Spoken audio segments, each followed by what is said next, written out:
Hello again. Welcome back to Branding and the Beast. And I say welcome back because I assume you've heard our first 15 episodes and you're already a fan. And so you are as pumped as we are for episode number 16. I am one of your co hosts, Shaun Bernstein of the Right Stuff Agency. And my other, better, smarter, more talented half is. Alicia Disantis, founder of 38th and Kip Studio.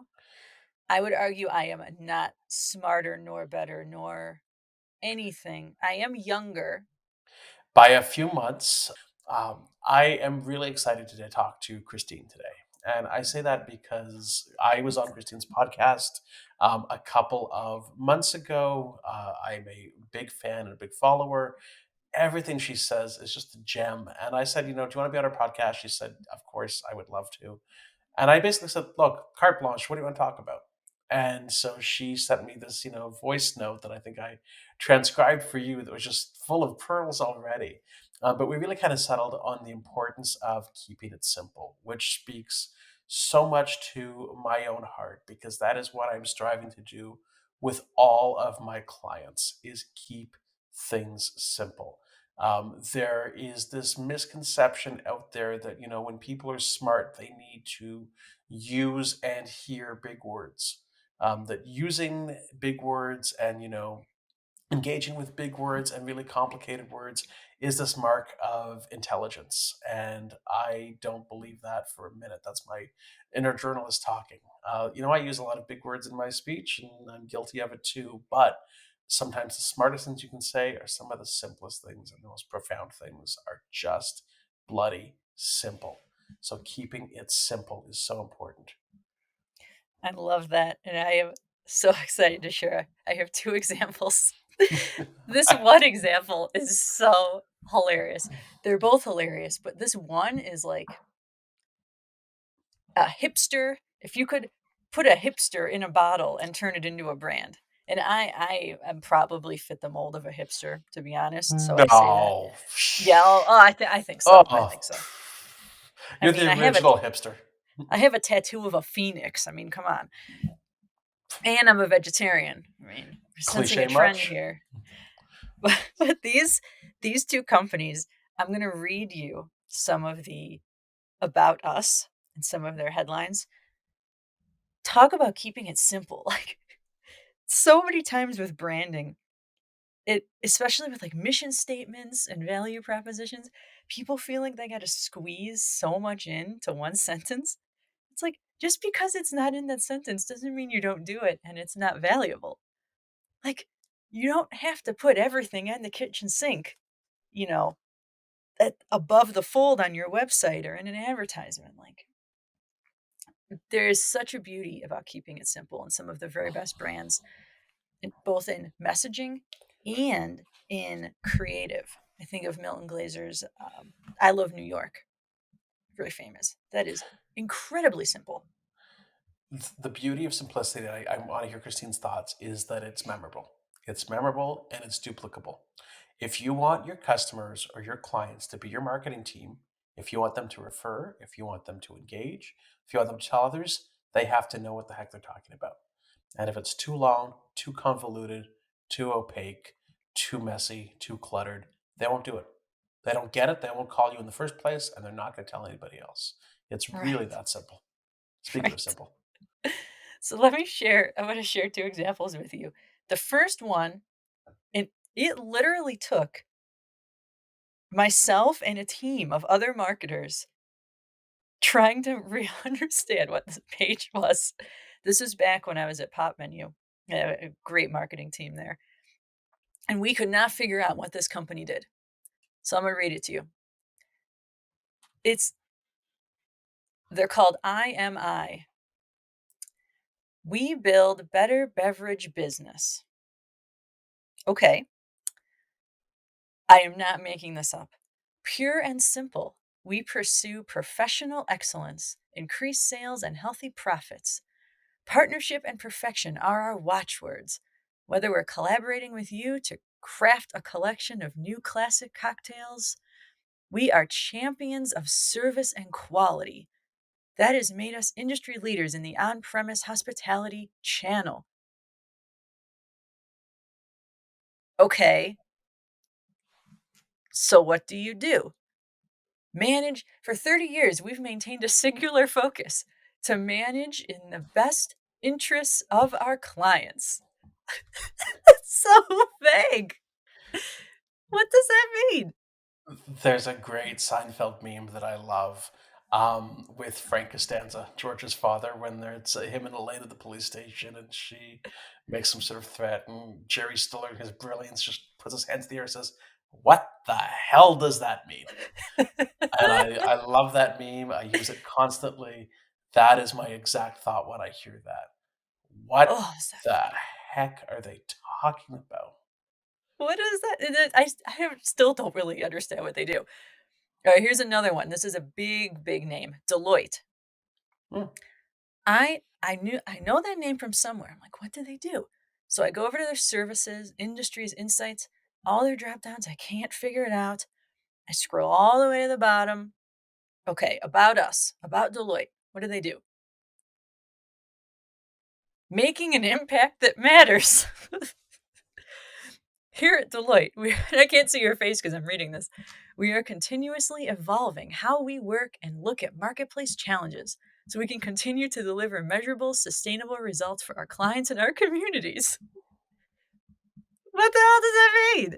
In full disclosure, I have worked for Deloitte in the past, so I understand though, and it's funny. I always laugh at the phrase management consultant because I kind of get what it means, but management consultant or just consultancy in general, and I think I'm a consultant, you're a consultant.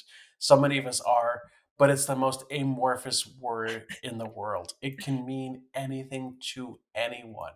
So you can call yourself a consultant and really offer any number of services or none at all, and there's no one to stop you because it's such a one of those kind of words that has such a stretch meaning. I love words. I love playing with words, but there's such an importance to keeping things clear, which is why I'm so excited to bring Christine into the fray. So I'm ready if you are. Oh, I am ready. I can't wait to talk with her. Oh, let's have some fun. We'll see you in a minute. I am so happy to have Christine Campbell Rapin here with us because I am still in awe from even the first time that I spoke with Christine and when I was on her podcast. I don't remember how we found each other. I feel like you found me It or was someone a connected us. podcast community. Yeah, you know what? I think it actually I reached was. out to you coldly from something I saw you post in a podcast community and said, we should play together. You know what? And we have since, and I've become a huge fan. So I admire you for doing that because thank you for bringing me into your orbit and letting me kind of hitch my proverbial wagon. I'll read your bio because I want to make sure that I get it right. So forgive the darting eyes if you're watching the video. Christine Campbell Rapin is a business mentor, consultant, owner of Clear Acceleration Inc. She has a no nonsense, and I will emphasize and underline the words no nonsense approach to helping business owners achieve consistent client growth by improving client conversion rates. Creative service based business owners and consultants seek her out to create consistently profitable businesses by implementing proven marketing and business strategies and scale successfully. If that doesn't scream perfect guest for Brandon and the Beast, I'm not sure what does. So thanks for giving us some of your precious time, Christine. I'm ecstatic to be here. Thank you for the invitation. We've never had an ecstatic guest. This might be our first. So that's I We've mean never some had an might have been ecstatic ecstatic. guest. They've never said out loud they're ecstatic. So They've we just never True. orally actually said, I am ecstatic. So this is a first for us. we'll How take long it have as we a been win. doing this? We got our Oh the jeez. ecstatic badge. We have the ecstatic. I want that in every Today's the review. day. I'm ecstatic to be here. Ecstatic to Certified listen. ecstatic. Certified Love it. ecstatic. Love Now we're it. already getting into branding. I mean, okay, so Christine, for me, I will admit, we work in very similar spaces, and I'm having a little bit of uh, nervousness because it's one thing when you interview a guest that's very different, very outside. But it's another thing when you interview a guest who uh, pretty much does exactly what you do.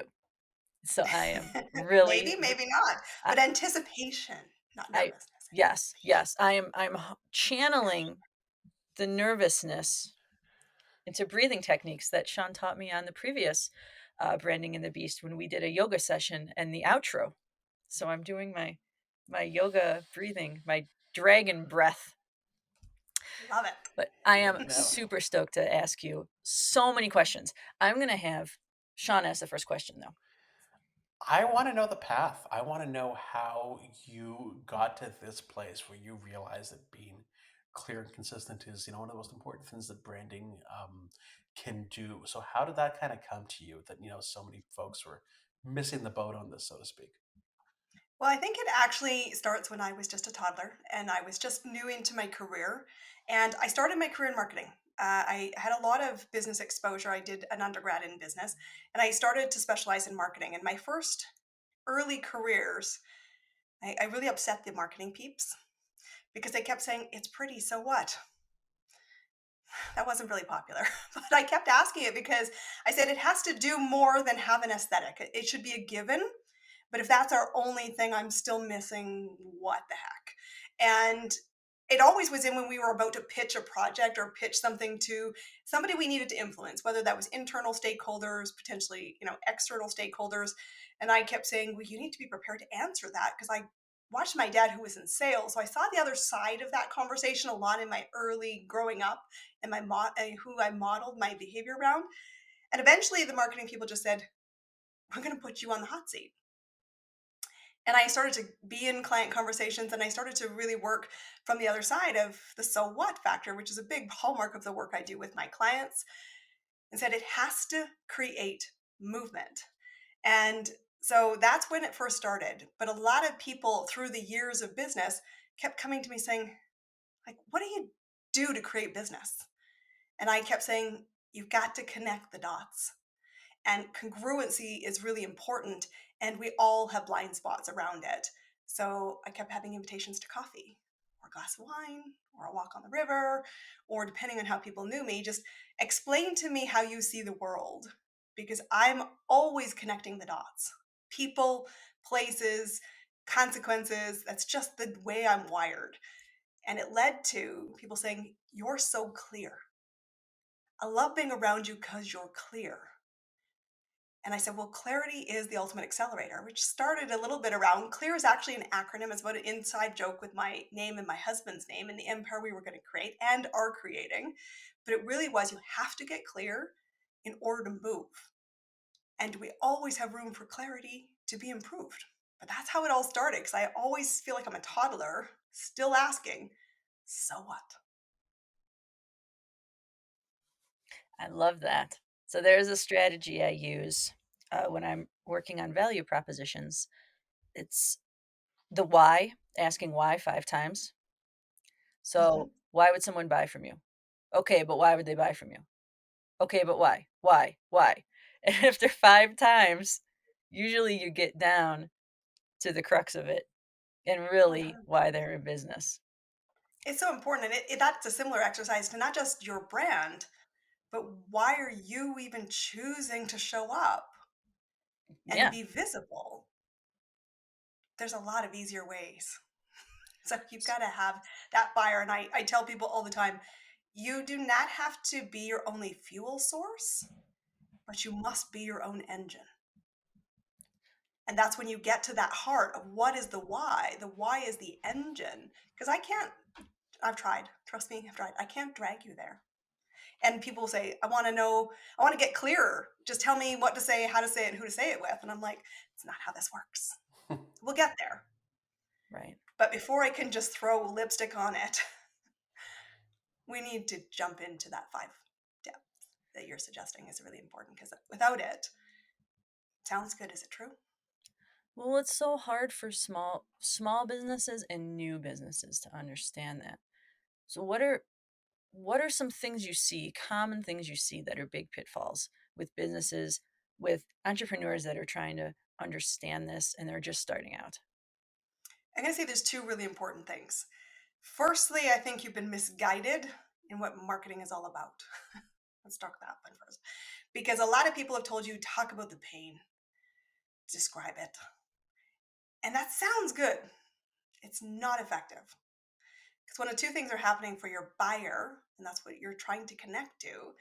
If you are talking and describing, one of two things are happening. One, I have no idea you're actually talking to me. That's a very big part of your audience. That's the problem. The second thing is, if I do feel like you're talking to me, often I feel judged, shamed, called out, and really uncomfortable, which creates zero movement. And your whole goal of marketing is to connect the dots and move something. An object, particularly a buyer, from curiosity to paid client. That's it. Keep it 50,000 feet. That's what's simple. From curiosity to paid client. So I think we've been given a disservice to the small business community because they have been emulating this strategy, which is I'll just describe things to you and wonder why nobody's moving. And I always tell clients the opposite to what I would guide you to is don't describe it. I want you to jump into the cannonball deep end and tell me what are the consequences of my decisions. Because that's a movement piece. And if you can connect me to move me, you have a much higher propensity to lead me to an offer, which I hopefully, if I'm the right offer to the right person at the right time, I'll say yes. So, firstly, there's a disservice.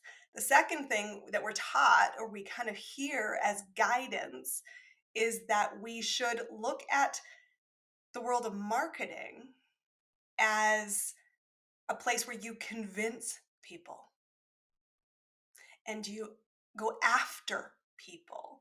And the whole lead generation is that real push energy.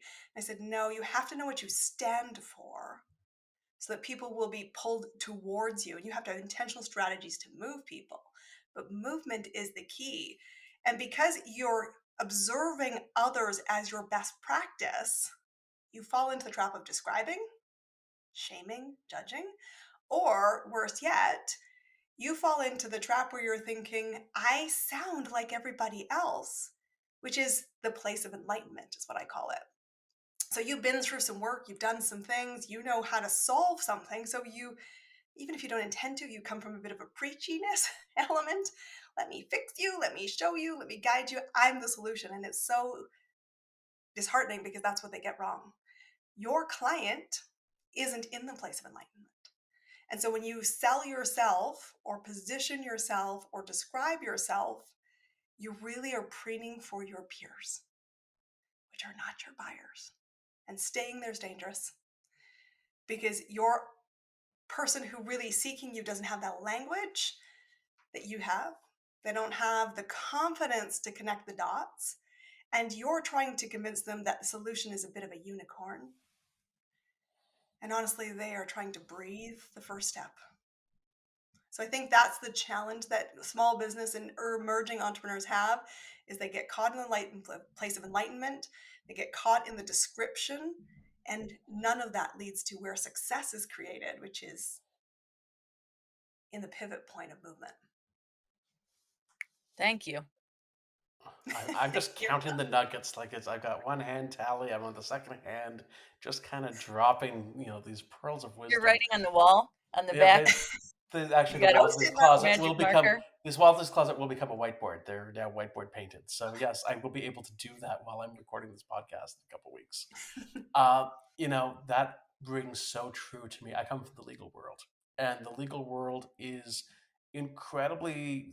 There's a lot of issues with it. It can be incredibly stuffy. It is full of its own jargon, and at a certain point they suddenly the legal business is very much a business, and they expect lawyers to be doing all this business development, but they're taught to speak in their own code that is really speaking to a world of their peers, and it is not simple. It does not educate the clients. It does not bring people to them because it's not endearing. You don't want to go, exactly speaking of, and maybe it's not preachy in that case, but you want to go see someone who intimidates you, who you think is so much smarter and can't explain something to you because they're so far above you. And trust me, I am one. They're not.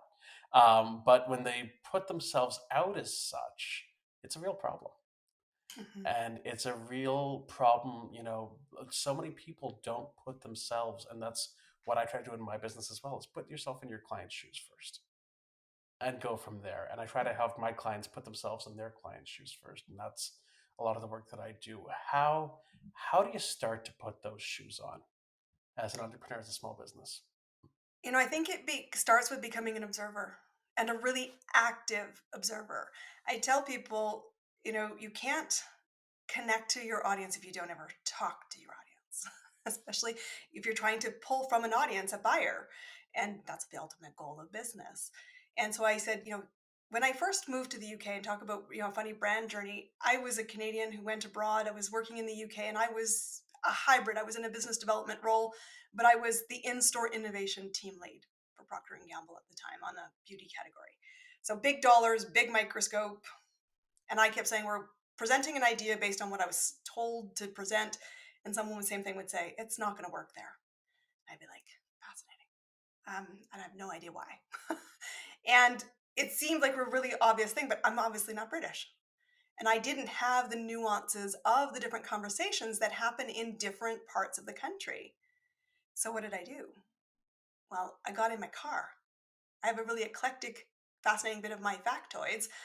Think I've been to every department store, pharmacy in all of UK and Ireland because I literally got in my car and I sat and I got a coffee and watched people. So I could listen to what is happening when the two girls are walking by with their coffee, what's happening at the pub, what's the conversation, what's the rhythm, what's the language. And I just was the observer. And then I became a very big asset to the organization because they said, we want to float an idea. Christine has a real tap on the conversations that are happening in the world outside the ivory tower. And it led to a very escalated career. But it was that simple observation. So I said, get out of your office to where your audience is and be a fly on the wall. What's the conversation that's happening that's keeping them up at night? What's the fight? A stupid fight that kicks over for dumb reasons. What's it about? What's the language? What's the speed? What's the nugget you need to see? And keep the language bank unedited. Just be the observer, because so often what happens is we think we get it. We're like, that's where I need to connect. But then the time we start to step away from it, in some ways we start to make it kind of fuzzy and we start to put our own interpretation and we use our own language, and then we completely lost the connection. So I said to people, what's happening at the soccer arena? What's happening at the hockey rink? What's happening with the girlfriend to girlfriend conversation when it's completely unedited? What's happening there? That's the place you need to always not connect once when you're launching, but always tap into, because that's when you're really understanding the consequences of the behavior that they're in. Because only when they get done their BS, and they've probably drawn a line many, many, many times, you're like, what's going to be the thing that gets them moving? So that you can first sit in the darkness with them, non-judgmental as a human being, but from then invite them into the action. Say, what if this wasn't your reality? Could I just cast your vision? Hope is a strong motivator more than fear and judgment is. Could I spark an idea of what hope would look like? And then I know you're scared to take that step because of all of the backstory. Don't worry, I'm going to step with you. And all of us just go, really? Because if anybody's going to ever buy from you, the first thing they do is say, I trust you. Maybe they don't use those words, but that's what's happening. There's no money that moves hand without trust, ever. Second thing they do is I have confidence you know this path. The most important thing from a service provider, especially for creatives, is that they're saying, I trust that not only do you know how to get there, and I trust you to guide me to get there. Because you are not the service. You're the guide to getting them the result. And you've got to know what motivates them, what their fears are, and to help build trust that this is a safe bet. And it's only a safe bet if you're human. So please show up as one. I wanted to come back to what we've touched on a few times here in the past few minutes, and that's around negativity. And I think one of the biggest myths within marketing is that a negative marketing strategy is better than a positive, hopeful marketing strategy. So many studies have shown that if you lead with a negative message, such as car insurance companies do it all the time, what's at stake, and then they show some fiery crash, something horrendous, that your audience will remember that more than the positive one, but they will not buy. They will not take action. They take more action when it's a positive message. Mhm. And for some reason, everyone seems to think that we have to lead with this horrible thing's going to happen if you don't do this. It's such a big myth. It's such a big myth. And the thing that's really important with the hope is remember that people, one, it's such a driver. But secondly, our hope wobbles when we are left by our own because we're not meant to be independent. We are interdependent. So when you can build a business or build some kind of community or build some kind of connection where there's trust exchange, which is essentially what you're doing, the big thing is I will be there with you. And when I look at how I grow my business and what I made some really big decisions this year, which is I'm not going to leave anybody behind. I don't offer currently in my business any group programs. It's not that I couldn't, and people say the only way to scale is groups. I'm like, no, I don't believe it. I believe it's value creation that can really create impact. And value doesn't mean you have to pay me. There's lots of ways to create value, like this conversation. But I said the goal is that not leaving somebody behind, because when the wobble happens, it's such a human desire to say, I'm not in the dark by myself. And it doesn't have to be, life and death consequences, but it's very intrinsic. And I think the world is really shifting from that fear based to saying, I need something hopeful. Gosh, could you hold the candle for me? Because I'm wobbly in the dark.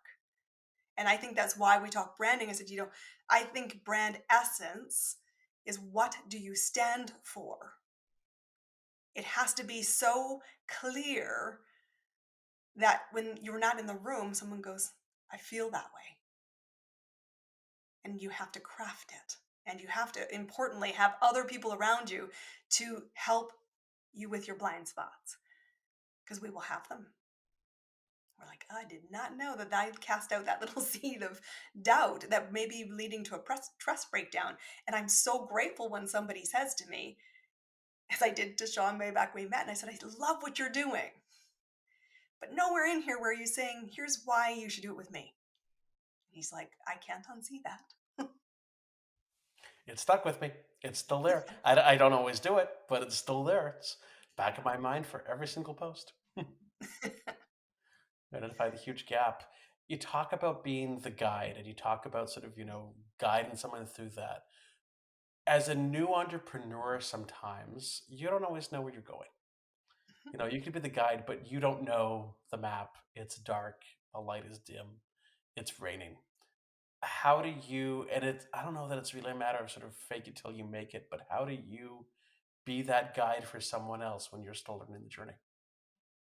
I think it's two things. First off is to recognize and this is again a shame's coming up. There's no shame in not knowing what you don't know. What's important is you have an awareness to this is what I know. And from there, we build towards capability, confidence, and hopefully mastery if we have a long term vision and commitment. And so when I look at an emerging entrepreneur, and this is really where my business genesis came from, because I actually grew up in the world of business. I said I started in marketing. I irritated them. I ended up in sales. And then I said, great, we've got this beautiful idea. Somebody sees the vision. And I would go, why aren't we delivering to what we promised?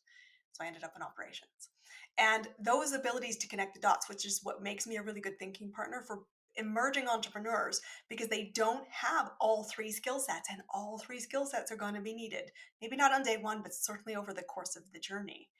And so if I ever walked into something new, whether it was new product, new industry, new part of the world I was serving, I said I just knew what I knew. So when I sat in that room, I talk about in the UK, when somebody said to me, that's never going to work in Manchester, I got in my car and drove to Manchester because I knew what I didn't know.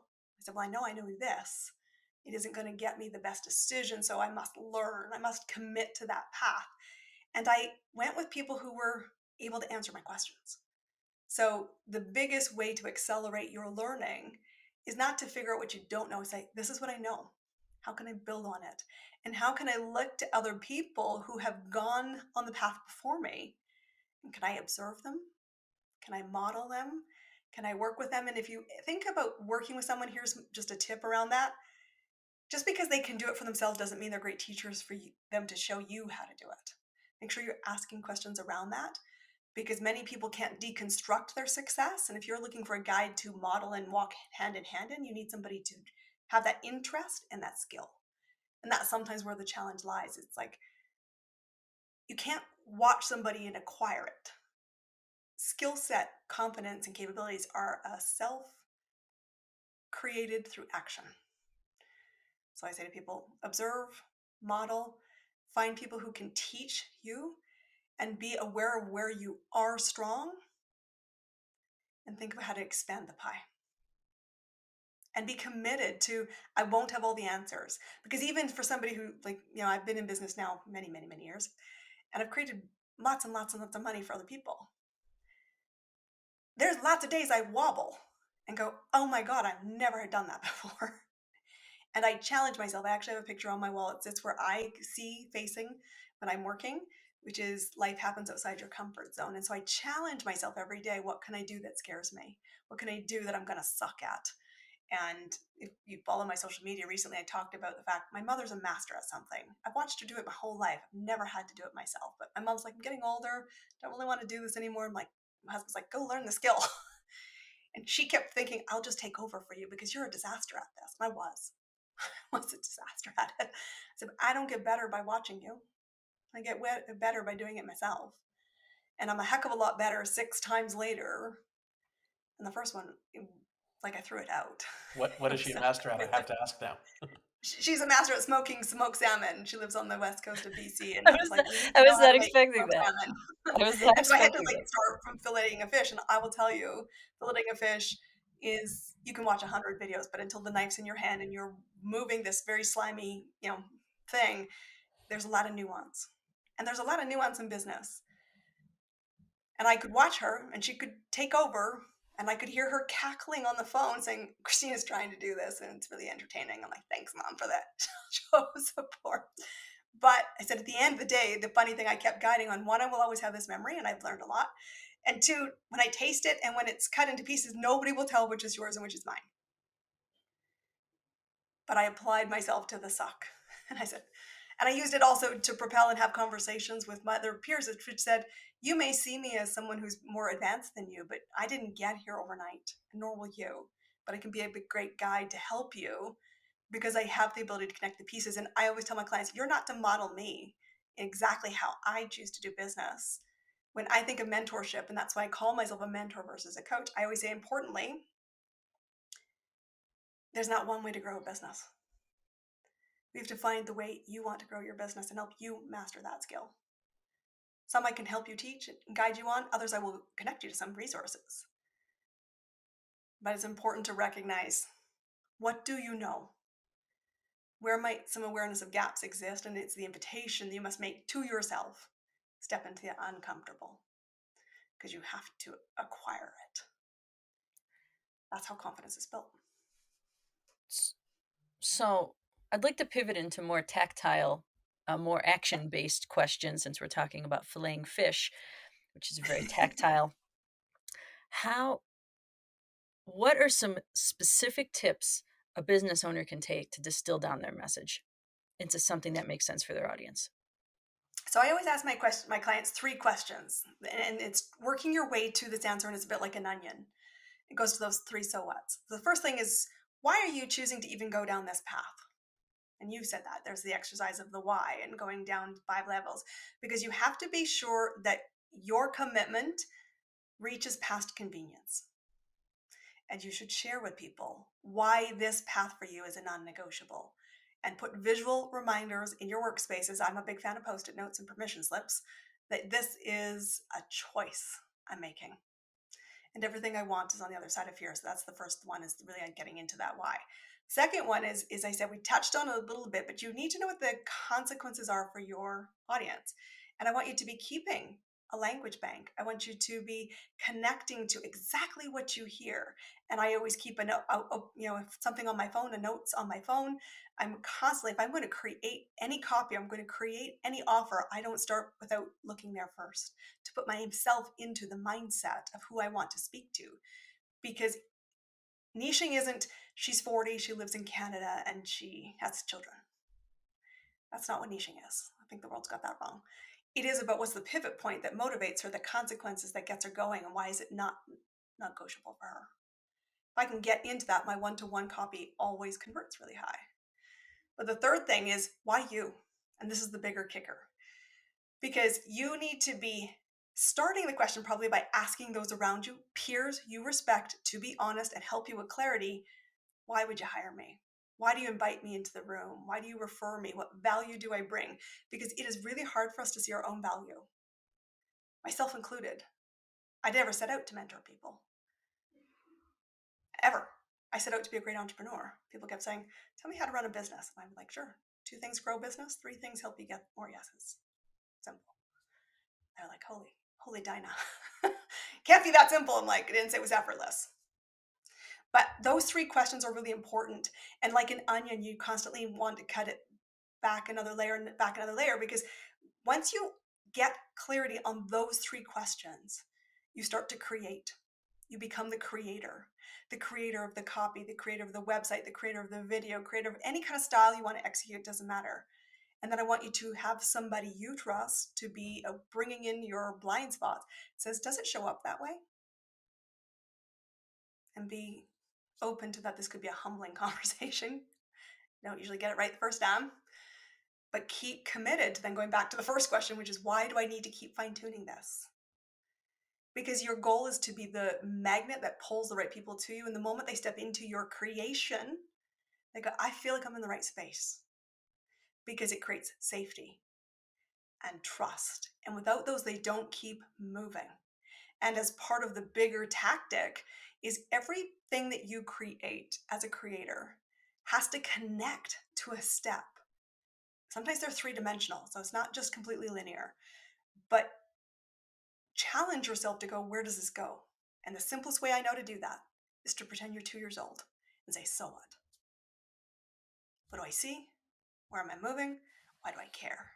If I can't answer that, you need to keep challenging yourself to drop the BS, drop the jargon, drop the sounds pretty, so what? What does it do? So that you can stay in movement and recognize opportunity. It's never going to come in the shape you expected. That's why we all For the need people at the back. years. I thank you. That was the sales pitch for the Right Stuff Agency. So thank you. I'm going to keep that on record.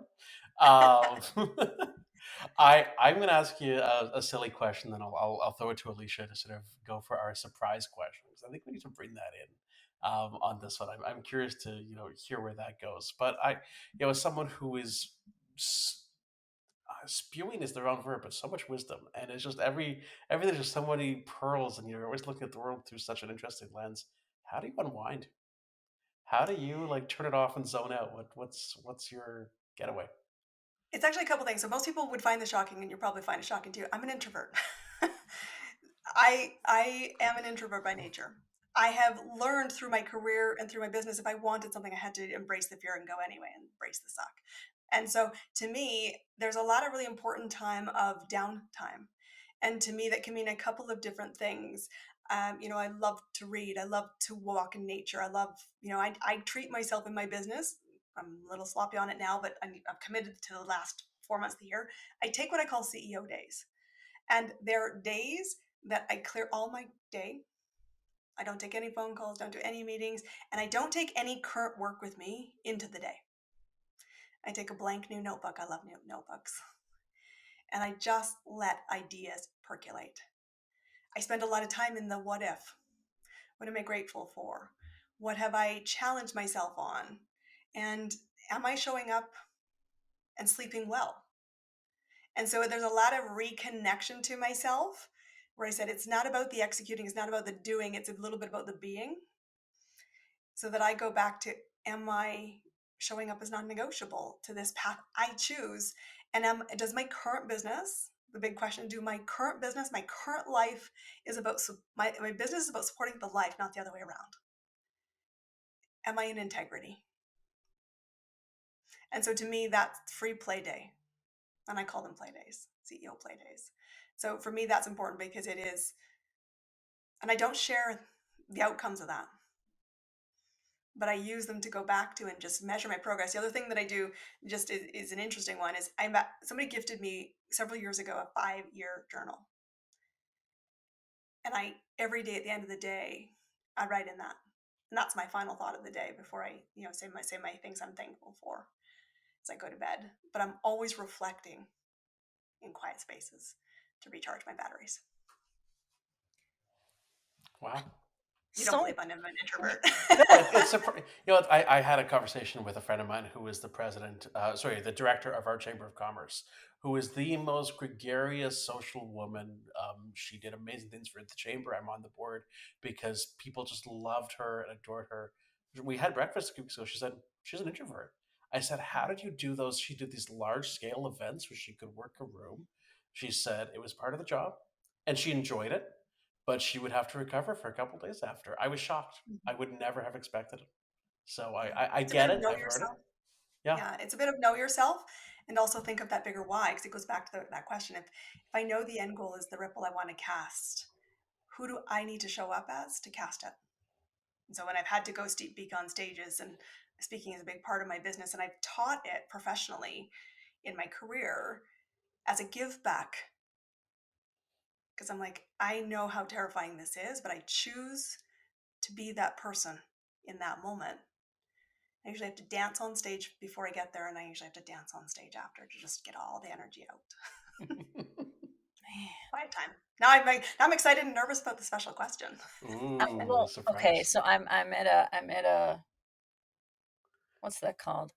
Two roads. I'm at a diverging point here because I want to ask you the secret question, but I also want to ask you about a brand that you think is doing a really great job keeping it simple. And I do think that would be more compelling for our viewers. Okay. So that's what We I'm going could to we could ask. we could do both if she has the time. I don't want to steal her time away. Yeah, no, I'm happy. I'm happy to do both. I'm gonna take this an interesting tack. I'm gonna tell you industries that do this better Okay. versus one single brand because I don't want to throw anybody under the bus. Industries that do this really well are authors who sell their products through Amazon. Generally speaking, top sellers do it really well here because they're in the mind of what are you searching for. So I remember having a conversation with somebody who came on to one of my events last year, and he's a commercially successful author in the world of business, which is rare. A lot of people write books, but it's not a commercial enterprise. And he said, what I craft my titles around, my brands around, have shifted over the year as consumer behavior has shifted. I'm now very differently titling my product to pull the crowd forward. I think too often in other spaces, we don't spend enough time thinking, will they get me? Will they get what's on the tin? Will they get and understand why they should even take that first piece of movement? So I'd say people who really are commercially successful on books are authors get this because they're connecting in the dark and they're thinking really strong about the first page of a book because without that, you don't keep reading. I also think that in the area of consumer goods, people that consume food are really smart because if I don't know what it is on the outside of the package, I don't buy it and I don't consume it. So I say, watch those industries. I think so often in the service-based industry, we're not thinking about the other side finding us. Full stop. And that's when you say, my company is X. Okay, well, X could stand for a million things. I don't know how to stand out. I don't connect to it. It's very androgynous. And people who use your names, like I have my name, but I also have a business name. And there's a lot of conversation happening in marketing spaces right now.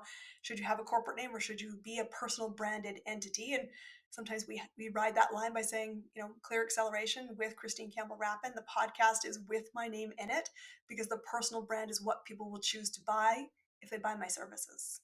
Even it doesn't matter who's delivering it, but they're buying me. And so I think go walk a grocery store to the ends of the aisle and look at new product innovation. Can you tell what it is? Do you know what the promise is? And will it spark your curiosity for you to buy it? Take the behaviors that you're doing there and apply it to your creative business. Because if you sound like everybody else, you are lost in the sea of sameness. And you cannot attract an audience at that place unless you have very big pockets. And you can't spend your way to compete with the big boys who use the exact same words. Stop it. Please, you're going to go broke in mental and heart and financially. You're not going to be able to buy that keyword. You're not going to be able No. to buy that keyword placement on Google. No, you're not. Do you want to go for our unpopular opinion question? We will. I think we got to do it. We'll keep it quick, and then we'll do a quick outro. So Perfect. our viewers and listeners aren't having to take bathroom breaks while listening to us. Okay, unpopular opinion. We'll do that. What's an unpopular opinion you have? I would say the business is elegantly simple. Something personal.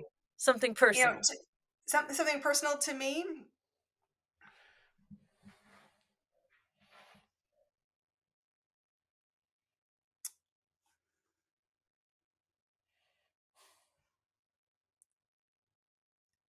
I'm going to say it's something that I feel really strongly about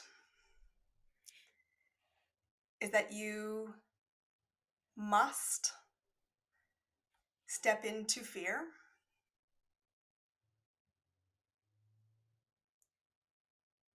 and equally important to that, the biggest thing you fear is yourself. Man, that's heavy. Are you ever not profound? You asked me the biggest thing. Have you ever said something dumb? Yes, all the time. All the time. I will tell you, we're more afraid, and I just speak like this. This is that. Yeah, I'll bring you right down. The biggest fear that rides me is never external. And I am such a, I'm an introvert, so I reflect on it a lot. And I'm like, you know how absurd you're being, Christine? Like really absurd you're being. But it's the biggest fear. We talk about hope, is that we can rise to the potential we see.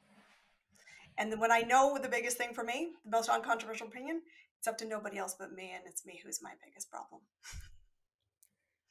Thankfully, I have a really awesome peeps that constantly scream at me going, what the hell is wrong with you? Proud to be totally on that list. I know it's totally irrational, but I am still struggling with it. That's really honest. We can never say ours ever again after this. I can't keep asking this question because ours are so ridiculous in light of this is like a horrible mistake. What our unpopular opinions are. My other unpopular opinion is I generally just don't get TV.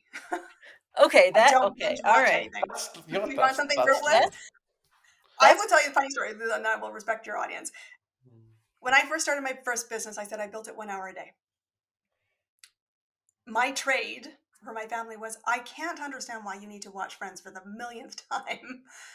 So you guys get 2 episodes. I'm going to go build a business 1 hour a day. I was just like, I don't get that. I actually watched it on its original run, Thursday must-see TV. I'm of that age. So I'm like, I don't binge watch TV. I don't get this obsession with TV shows. It is completely not on my interest level at all. Look at Shaun's face. I can't. No, honestly, that's fair. I get it. I've heard that before. I'm a fan, but I'm a fan the first time around. I just don't get the. We're in the process of cutting our cable because it's just it is impressive how bad TV has gotten. At least general mainstream TV. With that, this is going to be the world's longest episode, so we will love and leave you. But this was phenomenal. Thank you. I can tell people they can find you at ChristineCampbellRapin.com, and we'll put the website in the show notes. Anywhere else that people should be connecting with you? I'm going to say start there. Keep it simple. Start there. There we go. Yeah, check out the website. Christine, thank you. I know we've been planning this for a while. I'm glad we made it happen. I think Thank our you. audience is richer for it, and we sure as hell are. So truly, thank you. Do you exhale audibly after that? Like, wow. I just need a nap. I mean, Yeah. it's just so much and no filler. It's just a stream. It's like eating a really, really long ice cream sundae. It's and that's and I joke to kind of just give her a prompt and watch her go, but that is Christine. Ev- and I tease her that everything she says is profound, but seriously, everything is profound. Yeah, she makes some really incredible points about businesses and what they're doing wrong and what they can do right. And it's just so many times I see companies and it's like, oh, it's just really small things you could do that would really change your message. Keep it simple. Keep your messaging simple. Keep your approach simple.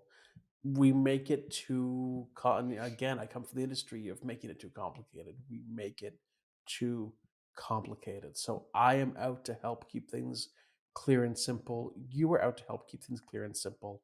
It's the nature of the work that we do. It's why we do what we do. Where can people find 38 and Kip? You can find me on Instagram, LinkedIn, YouTube.